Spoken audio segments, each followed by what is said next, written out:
Hello students, welcome once again, class 7 history, chapter 3rd, the Delhi Sultans. Today we will cover once again the same topic, a closer look, administration and consolidation under the Khiljis. Students, in the previous video we have covered half of the topic. Students, पिछले video में हमने इस topic का आधा हिस्सा cover कर लिया था, उसे पढ़ लिया था और मैंने आपको बताया था कि अगला चूँकि ये जो टॉपिक है बहुत बड़ा है, इसलिए इसको हम लोग दो हिस्सों में कवर करेंगे ताकि अच्छे से आपको समझ में हर एक चीज़ आ जाए।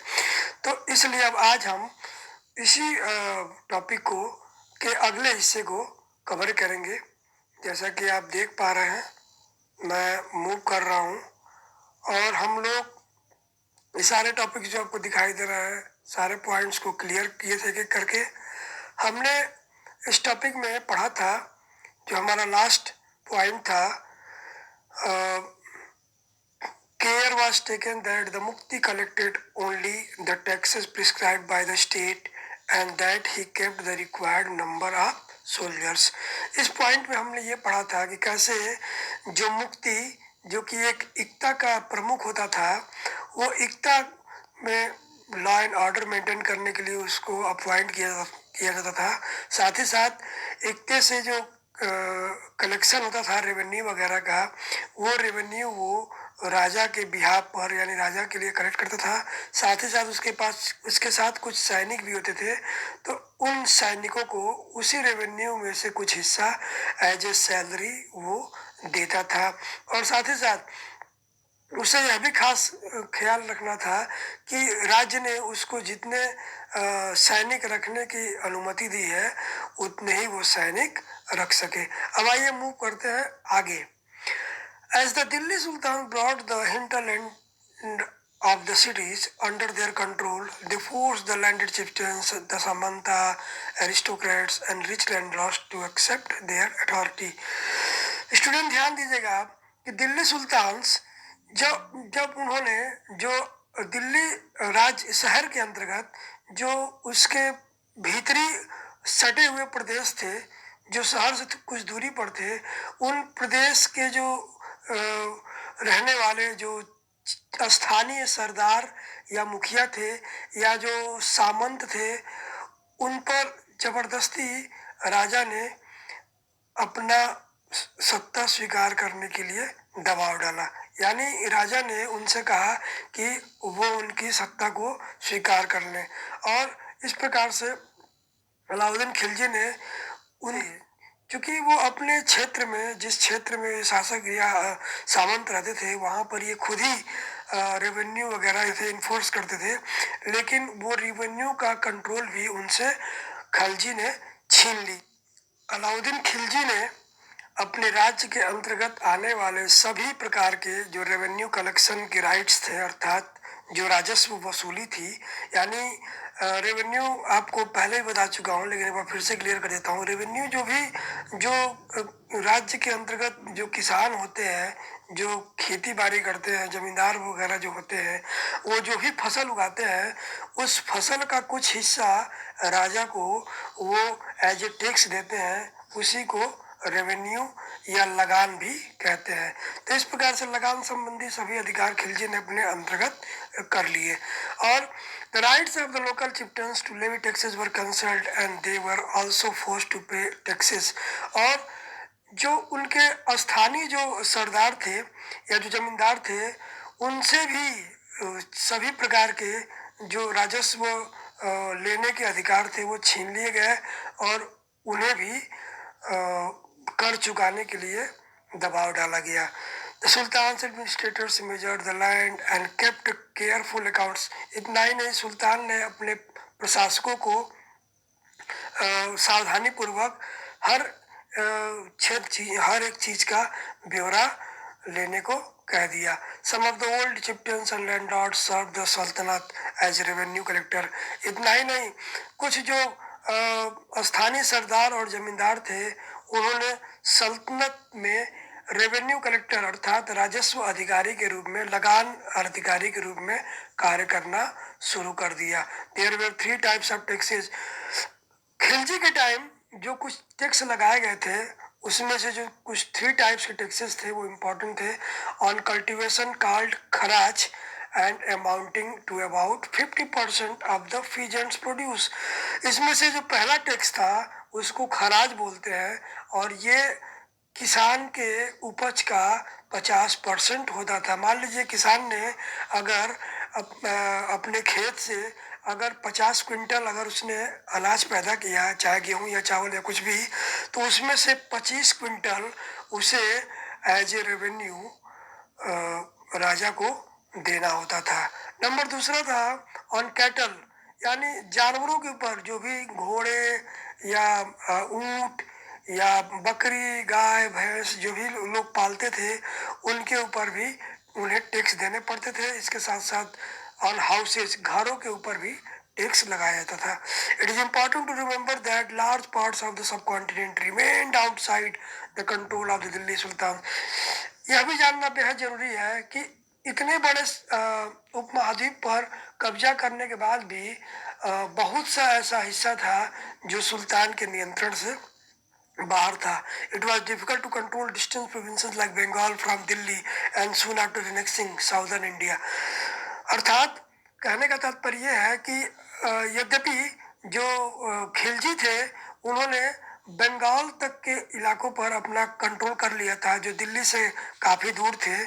इसके साथ साथ दक्षिण भारत के कुछ हिस्सों पर भी उन्होंने नियंत्रण किया था, लेकिन इन इन इलाकों पर लंबे समय तक नियंत्रण करना बहुत ही मुश्किल कार्य था। Even in gangetic plains there were forested areas that सल्तनत फोर्सेस कुड नॉट पेनिट्रेट। इसके अलावा जो गंगा के कुछ जो मैदानी इलाके थे और वहाँ पर घने वन होने के चलते सुल्तान के सैनिकों को उन क्षेत्रों में नियंत्रण करना या उनके ऊपर कंट्रोल करना बहुत ही मुश्किल होता था। Local chieftains established their rule in these regions. Sometimes rulers like Alauddin Khilji and Muhammad Tughlaq could force their control in these areas, but only for a short duration. जो स्थानीय जो सरदार थे उन्होंने अपना नियंत्रण स्थापित कर लिया था और ऐसे इलाकों में कई बार अलाउद्दीन खिलजी और मोहम्मद तुगलक अपने सेना के बल पर कंट्रोल कर लेते थे, उनको अपने नियंत्रण में ले लेते थे, लेकिन यह नियंत्रण थोड़े समय के लिए होता था। अब आइए और आगे बढ़ते हैं students. The Mongols under Genghis Khan invaded Transoxiana in north east Iran in 1219 and Delhi sultanate faced their onslaught soon after. अर्थात मंगोल एक इन्वेडर था चंगेज खान, आपने उसका नाम सुना ही होगा। जब मुगल एम्पायर आप पढ़ेंगे तो उसमें चंगेज खान के बारे में बताया जाएगा, जो एक मंगोल हमलावर था। उसने 1219 में पूर्वी और उत्तरी ईरान में एक शहर था ट्रांसियाना, जिसको वर्तमान में उज्बेकिस्तान भी बोलते हैं, उसके ऊपर 1219 में हमला किया और उसके तुरंत बाद दिल्ली के ऊपर भी उसने हमला कर दिया। Mongol attacks on Delhi Sultanate increasing during the reign of Alauddin Khilji and in the early years of Muhammad Tughlaq's rule. Mongol हमलावरों का जो दिल्ली के सल्तनत के ऊपर हमले थे वो अलाउद्दीन खिलजी के समय लगातार बढ़ रहे थे और मोहम्मद तुगलक के शासन के समय में भी काफ़ी हमले हुए थे। This forced the two rulers to mobilize a large standing army in Delhi, which posed a huge administrative challenge. Let us see how the two sultan dealt with this. अब इस प्रकार से प्राय हमले होने की वजह से दोनों शासकों ने, दोनों सुल्तानों ने अपने अपने समय में एक विशाल सेना इन हमलों से बचने के लिए तैयार कर दी। आइए इन दोनों के बारे में थोड़ा डिटेल में जानते हैं कि इन दोनों ने अपने राज्य को बचाने के लिए, अपने सल्तनत को बचाने के लिए क्या क्या कार्य किए। तो आगे बढ़ते हैं और इनके बारे में एक बार डिटेल में समझते हैं। अब आइए हम लोग बारी बारी से बात करेंगे। पहले अलाउद्दीन खिलजी और मोहम्मद तुगलक के जो शुरुआती जो उनके बिहेवियर थे उनकी बात करते हैं। तो आइए देखते हैं। Alauddin Khilji Delhi was attacked twice. Alauddin Khilji के समय दिल्ली के ऊपर मंगोलों द्वारा 2 बार हमले किए गए, एक 1299 में और एक 1302 में। ठीक है, और इन हमलों से बचने के लिए अलाउद्दीन खिलजी ने सुरक्षात्मक रवैया अख्तियार किया और अपनी एक विशाल सेना खड़ी कर दी। वही दूसरी ओर मोहम्मद तुगलक के समय में भी उन्हें अपने शासन के शुरुआती दौर में कई हमले झेलने पड़े। मोहम्मद तुगलक की सेना ने मंगोलों को युद्ध में हरा भी दिया था, और मोहम्मद तुगलक को अपनी सेना पर इतना भरोसा था कि उसने पूर्वोत्तर ईरान के ट्रांजियाना यानी उज्बेकिस्तान शहर पर एक बार हमला करने का भी योजना बना लिया था। अलाउद्दीन ने ऐसे हमलों से निपटने के लिए कुछ नए गैरिसन टाउन यानी सैन्य नगर बसाए और उनको नाम सिरी दिया। अगर आप मैप नंबर 1 देखेंगे तो सिरी नाम का एक गैरिसन टाउन बनाया गया था। दूसरी ओर अलाउद्दीन खिलजी ने नए गैरिसन टाउन अर्थात नए सैन्य नगर बसाने के बजाय जो प्राचीन दिल्ली थी, दिल्ली कोहना, उस वहाँ के लोगों से उसे खाली करा दिया गया और वहीं पर उसी एरिया में सैनिकों को बसा दिया गया। और वहाँ के जो लोग थे उन लोगों को, जो पुरानी दिल्ली में लोग रहते थे, उन लोगों को वहाँ से हटा करके तो मोहम्मद तुगलक ने अपने नए राजधानी दौलताबाद में शिफ्ट कर दिया, जो दिल्ली के दक्षिण में थी। तीसरा पॉइंट यह है कि the soldiers had to be fed. चूंकि सेना बहुत बड़ी थी तो उनके भोजन पानी की व्यवस्था करना भी एक मुश्किल काम था। इसके लिए जो इंतजाम था, इसकी व्यवस्था थी, गंगा यमुना के मैदानी इलाकों में जो रहने वाले किसान थे उनके उपज का 50% जो हिस्सा था वो रेवेन्यू के रूप में लगा दिया गया। इसके अलावा दूसरी ओर अगर तुगलक की बात करें तो produce from the same area was collected as tax to feed army. इन्होंने भी सेम उसी क्षेत्र से यानी गंगा यमुना के मैदानी इलाकों से जो कलेक्शन ऑफ टैक्सेस था या रेवेन्यू था उसको बढ़ा दिया था ताकि सेना का जो भरण पोषण या पेट भरा जा सके। But to meet the expenses of maintaining such a large number of soldiers the sultan levied additional taxes. चूंकि सुल्तान मोहम्मद तुगलक की सेना इतनी विशाल थी कि उसका जो कंट्रोल था उनको मैनेज करना बहुत मुश्किल हो रहा था, इसलिए उन्होंने अपने राज्य के किसानों पर कुछ अतिरिक्त कर लगा दिए। और इस प्रकार से उसी दुर्भाग्यवश उसी समय उस इलाके में अकाल पड़ा जिसने इस समस्या को और बढ़ा दिया। अब सोल्जर्स को अलाउद्दीन खिलजी जहाँ एक और उनको सैलरी भी पे करते थे उनके काम के लिए, और ये सैलरी वो कैश में यानी नगद देते थे बजाय कि उनको किसी एकता का नियंत्रण देने के। सोल्जर्स उन पैसों से अपने जरूरत का सामान पास के बाजारों से या दुकानदारों से खरीदते थे। साथ ही साथ इस बात का भी ख्याल रहता था कि ये दुकानदार इन लोगों से एक्स्ट्रा पैसे या दाम बढ़ा करके न वसूलें। इसलिए अलाउद्दीन खिलजी ने दिल्ली के सभी दुकानदारों से उनके सामानों के जो जो दाम थे उनको फिक्स कर दिया, जिससे कि सैनिकों को कोई दिक्कत ना हो।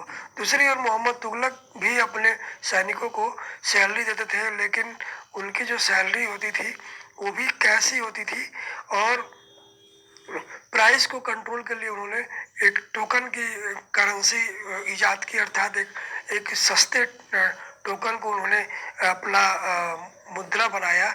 वर्तमान में हम लोग कागज के नोट या पैसे जो इस्तेमाल करते हैं, लेकिन उस जमाने में सस्ते धातु के जो टोकन बनाए जाते थे जो कि सोने या चांदी के नहीं होते थे। लोग भी उस जमाने के बहुत होशियार थे और वो अपने सोने और चांदी के सिक्कों को बचा करके इन्हीं टोकन्स का इस्तेमाल करते थे, और वो इस चीप करेंसी होने की वजह से बहुत से लोग नकली ऐसे मुद्रा बनाते थे, जिससे कि तुगलक के राज्य में बहुत सारी दिक्कतों का सामना करना पड़ा। अलाउद्दीन खिलजी के जो प्रशासनिक जो कदम थे वो कुछ हद तक बहुत सफल रहे, और इन इन कदमों के लिए उस समय के जो इतिहास कालक्रम लेखक थे उन्होंने इनकी प्रशंसा की, कैसे अलाउद्दीन खिलजी ने अपने राज्य में जो वस्तुओं के दाम थे उसको किस प्रकार से मैनेज किया या उसको नियंत्रित रखा।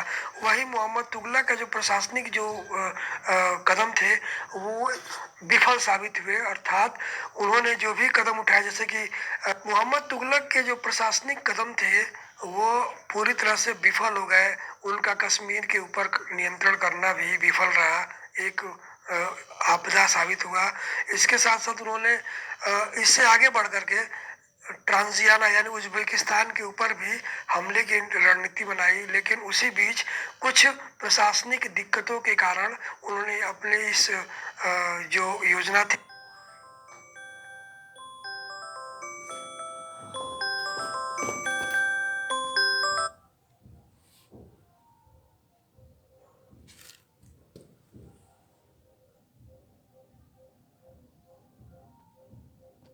योजना थी उसको रद्द कर दिया। और the shifting of people to Daulatabad resented, लोगों को दिल्ली से, पुरानी दिल्ली से दौलताबाद भेजने का जो उनका जो योजना था उससे भी काफ़ी लोग खफा थे, उनसे उनके विरोध में थे।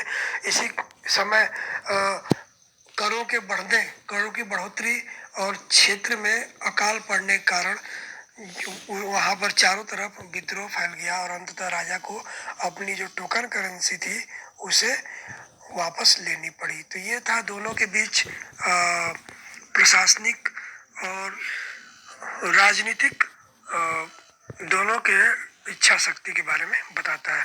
इन this list Muhammad Tughlaq's failure we some time forget that for the first time in the history of the Sultanate, a Delhi Sultan planned a campaign to capture Mongol territory.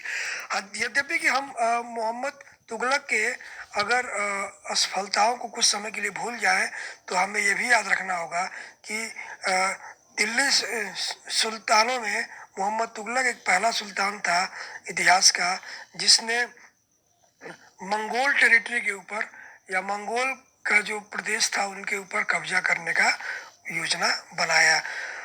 Unlike Alauddin's defensive measures, Muhammad Tughlaq's measures were conceived as a part of a military offensive against the Mongol. इसके बजाय कि अलाउद्दीन खिलजी जिसने कि रक्षात्मक रवैया अपनाया, वहीं मोहम्मद तुगलक का जो कदम था वो मंगोलों के विरुद्ध सैनिक कार्रवाई या उनके ऊपर हमले की एक योजना का हिस्सा थे। तो स्टूडेंट ये आज का टॉपिक था। अब आइए ऊपर का जो एक की पॉइंट है उसको भी कवर करते हैं, उसके बाद ये टॉपिक हमारा समाप्त हो जाएगा। Chieftains and their fortification. Ibn Battuta, 14th century traveler from Morocco, Africa, explained that chieftains sometime, यानी 14वीं सदी के एक यात्री थे मोरक्को के, अफ्रीका में पड़ता है ये मोरक्को। उन्होंने भारत के जो उपमहाद्वीप के जो स्थानीय जो सरदार थे उनके बारे में बताया है कि 45 themselves in mountains, in rocky and even and rugged places as well as in bamboo groves। उन्होंने बताया कि यहाँ के जो स्थानीय सरदार थे वो पहाड़ियों, चट्टानों, उबड़ खाबड़ स्थानों, यहाँ तक कि बांस के झुरमुटों में रहते थे। In India, the bamboo is not hollow, it is big. Its several parts are so intertwined that even fire cannot affect them। उन्होंने बताया कि भारत के जो बांस होते हैं वो खोखले नहीं होते हैं और आकार में बहुत बड़े होते हैं और इतने ज़्यादा होते हैं, इतनी संख्या में होते हैं कि आपस में एक दूसरे से वो गुथे होते हैं और यहाँ तक कि आग भी उनका कुछ नुकसान नहीं कर पाती है। और ऐसे ही इलाकों में ये जो सरदार होते थे वो छिप करके रहते थे जो उनको मजबूती प्रदान करती थी। Chieftains live in this forest which serve them as ramparts, inside which are their cattle and their crops. There is also water for them, within that is rain water which collect there। यानी इन इसी बांस के झुरमुटों के भीतर ये सरदार अपने लोगों और इनके साथ साथ जानवरों के साथ रहते थे और ये जो जो बांस के झुरमुट थे इनके लिए रैम्पार्ट्स अर्थात इनके लिए प्राचीर अर्थात किले का काम करते थे। और इसके भीतर पानी की व्यवस्था होने के कारण और वर्षा का पानी मिलने के कारण इन्हें किसी प्रकार की कोई समस्या नहीं होती थी। Hence they cannot be subdued except by powerful armies. इन्हें बजाय कि बहुत ही शक्तिशाली सेना के हराना बहुत चुनौतीपूर्ण था और बड़ी सेना ही कभी कभी इन इलाकों में या इन जंगलों में घुस करके और पेड़ों को काट करके, इन बांसों के झुंडों काट करके ही इनके ऊपर अपना कंट्रोल प्राप्त कर सकती थी। तो आज के टॉपिक में स्टूडेंट्स बस इतना ही। अगला टॉपिक नेक्स्ट वीडियो में कवर करेंगे। तब तक के लिए good bye, good luck, stay safe, stay home, stay happy.